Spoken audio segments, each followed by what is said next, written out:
Hey everyone, this is going to be a quick video on how to perform the Barba any percent skip so that you can warp directly to his face and not have to go up his arm. Um, Pretty simple video overall, but I kind of want to show the entire wall that we're going to be looking at that Barba comes out of, and then as it kind of gets closer and you warp through the cutscene, where to actually skip through. So I'm just going to go ahead and go forward. Just one note, I do jump here and do a roll. That doesn't matter. That's just me, doing whatever I feel like right before the cutscene starts. So cutscene starts. There's the wall. I'm going to pause it here because the frame is actually pretty good. And jump to my paint.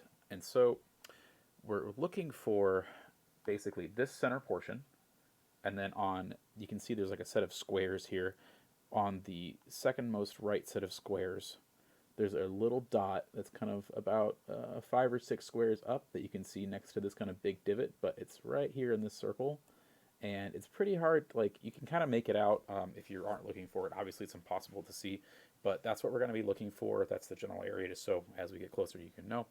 One thing that was pointed out in a previous video that I uploaded was that they noticed that this line here, which what you also see in the cutscene, actually does line up pretty well with that divot, but I know the divot works, so there's no reason to retest it if I can see it and find it just as easily anyway. So we're going to continue forward with the video, and you can see it'll kind of pan along to the left, and we're going to be looking for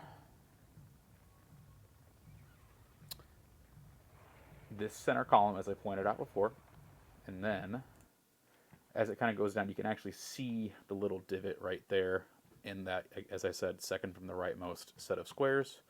Um, Again, it kind of does line up with that edge that I was speaking of before, but the simple thing here is as soon as this divot is fully covered by the ground, that's when you just press start and skip the cutscene. If you do it slightly early and the divot hasn't fully been covered, you'll warp and sit up onto Barba's face about 10 to 15 meters in front of him, and that really kind of just messes up obviously the skip and everything else, and Barba doesn't do the animation you want, so at least with the stomping, so you can hop on his arm. So it messes up a lot of stuff, so it's a lot better just to play it safe and don't be too antsy about it. In-game time is what we're looking for, so this cutscene doesn't take anything off from that. So just to show, we'll let it go, and then as soon as the divot goes below the ground, start, skip cutscene, and we land on his face. I've messed with some different timings for, maybe a little bit later, maybe a little bit earlier. It's as long as you don't do it early and get on his face, it's usually okay. But that's for other people to discuss and find out. So good luck with any percent, and hopefully this video is helpful to some people.